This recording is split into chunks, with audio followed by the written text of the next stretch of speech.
The Circular Ruins by Jorge Luis Borges. No one saw him disembark in the unanimous night. No one saw the bamboo canoe sink into the sacred mud. But in a few days, there was no one who did not know that the taciturn man came from the south, and that his home had been one of those numberless villages upstream in the deeply cleft side of the mountain, where the Zend language had not been contaminated by the Greek, and where leprosy is infrequent. What is certain is that the gray man kissed the mud, climbed up the bank without pushing aside, probably without feeling, the blades which were lacerating his flesh, and crawled nauseated and blood-stained up to the circular enclosure crowned with a stone tiger or horse, which sometimes was the color of flame, and now was that of ashes. This circle was a temple which had been devoured by ancient fires, profaned by the miasmal jungle, and whose god no longer received the homage of men. The stranger stretched himself out beneath the pedestal. He was awakened by the sun high overhead. He was not astonished to find that his wounds had healed. He closed his pallid eyes and slept, not through weakness of flesh, but through determination of will. He knew that this temple was the place required for his invincible intent. He knew that the incessant trees had not succeeded in strangling the ruins of another propitious temple downstream, which had once belonged to gods, now burned and dead. He knew that his immediate obligation was to dream. Toward midnight, he was awakened by the inconsolable shriek of a bird. Tracks of bare feet, some figs, and a jug warned him that the men of the region had been spying respectfully on his sleep, soliciting his protection or afraid of his magic. He felt a chill of fear and sought out a sepulchral niche in the dilapidated wall where he concealed himself among unfamiliar leaves. The purpose which guided him was not impossible, though supernatural. He wanted to dream a man. He wanted to dream him in minute entirety and impose him on reality. This magic project had exhausted the entire expanse of his mind. If someone had asked him his name or to relate some event of his former life, he would not have been able to give an answer. This uninhabited ruined temple suited him, for it contained a minimum of visible world. The proximity of the workmen also suited him, for they took it upon themselves to provide for his frugal needs. The rice and fruit they brought him were nourishment enough for his body, which was consecrated to the sole task of sleeping and dreaming. At first, his dreams were chaotic. Then, in a short while, they became dialectic in nature. The stranger dreamed that he was in the center of a circular amphitheater, which was more or less the burnt temple. Clouds of taciturn students filled the tiers of seats. The faces of the farthest ones hung at a distance of many centuries and as high as the stars, but their features were completely precise. The man lectured his pupils on anatomy, cosmography, and magic. The faces listened anxiously and tried to answer understandingly, as if they guessed the importance of that examination which would redeem one of them from his condition of empty illusion and interpolate him into the real world. Asleep or awake, the man thought over the answers of his phantoms, did not allow himself to be deceived by impostors, and in certain perplexities he sensed a growing intelligence. He was seeking a soul worthy of participating in the universe. After 9 or 10 nights, he understood with a certain bitterness that he could not expect nothing from those pupils who accepted his doctrine passively, but that he could expect something from those who occasionally dared to oppose him. The former group, although worthy of love and affection, could not ascend to the level of individuals. The latter pre-existed to a slightly greater degree. One afternoon, now afternoons were also given over to sleep, now he was only awake for a couple of hours at daybreak, He dismissed the vast, illusory student body for good and kept only one pupil. He was a taciturn, sallow boy, at times intractable, and whose sharp features resembled those of his dreamer. The brusque elimination of his fellow students did not disconcert him for long. After a few private lessons, his progress was enough to astound the teacher. Nevertheless, a catastrophe took place. One day, the man emerged from his sleep as if from a vicious desert, looked at the useless afternoon light, which he immediately confused with the dawn, and understood that he had not dreamed. All that night and all day long, the intolerable lucidity of insomnia fell upon him. He tried exploring the forest, to lose his strength. Among the hemlock, he barely succeeded in experiencing several short snatches of sleep, veined with fleeting, rudimentary visions that were useless. He tried to assemble the student body, but scarcely had he articulated a few brief words of exhortation when it became deformed and was then erased. In his almost perpetual vigil, tears of anger burned his old eyes. He understood that modeling the incoherent and vertiginous matter of which dreams are composed was the most difficult task that a man could undertake. Even though he should penetrate all the enigmas of a superior and inferior order, much more difficult than weaving a rope out of sand or coining the faceless wind, he swore he would forget the enormous hallucination which had thrown him off at first, and he sought another method of work. Before putting it into execution, he spent a month recovering his strength, which had been squandered by his delirium. He abandoned all premeditation of dreaming and almost immediately succeeded in sleeping a reasonable part of each day. The few times he had dreams during this period, he paid no attention to them. Before resuming his task, he waited until the moon's disk was perfect. Then, in the afternoon, he purified himself in the waters of the river, worshipped the planetary gods, pronounced the prescribed syllables of a mighty name, and went to sleep. He dreamed almost immediately, with his heart throbbing.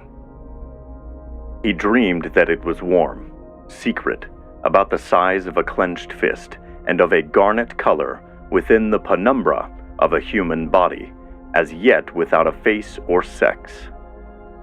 During 14 lucid nights, he dreamt of it with meticulous love. Every night he perceived it more clearly.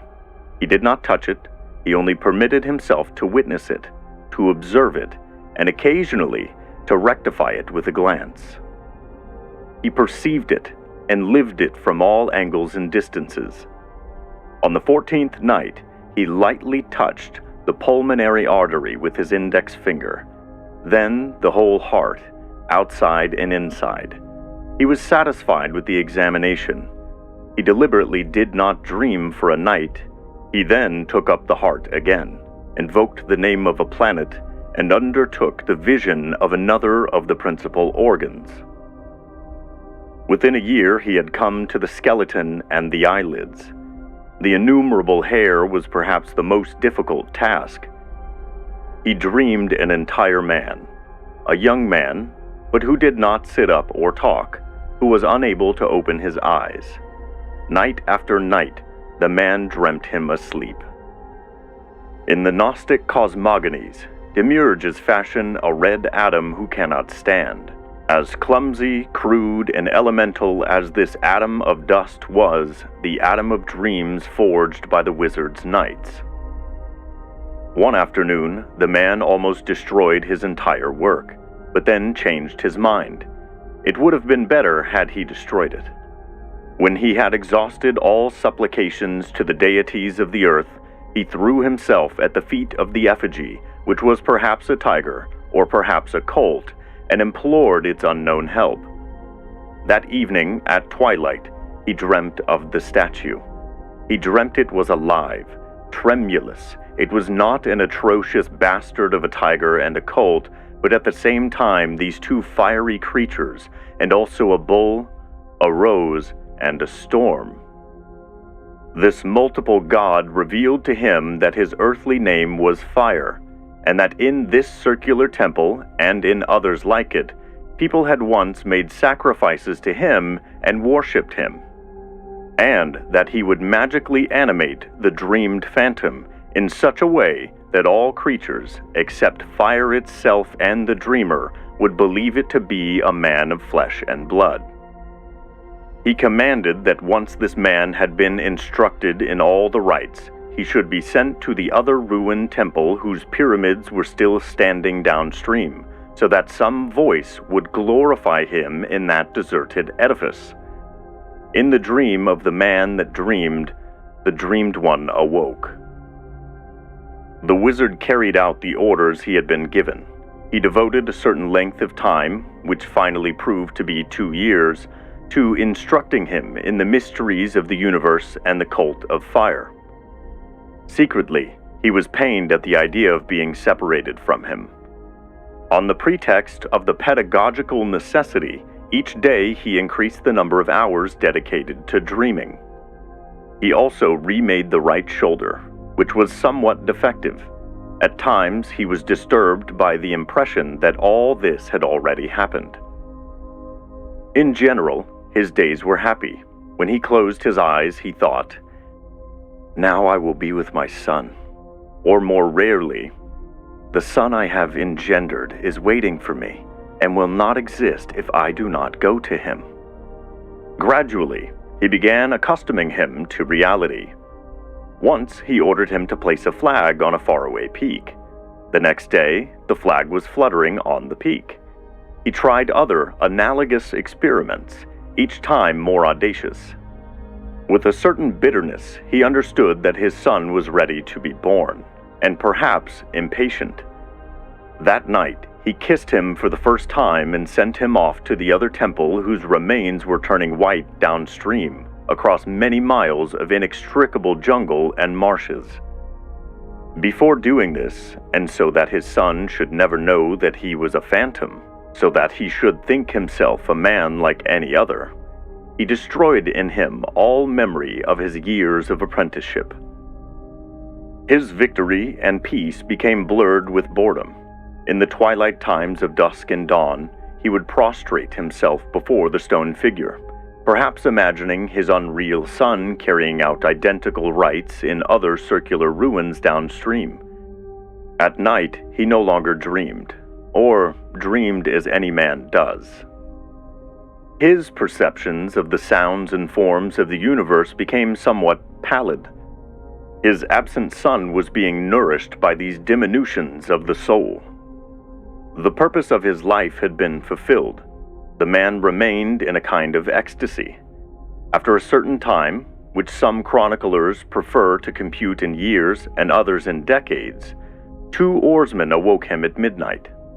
He could not see their faces, but they spoke to him of a charmed man in a temple of the north, capable of walking on fire without burning himself. The wizard suddenly remembered the words of the god.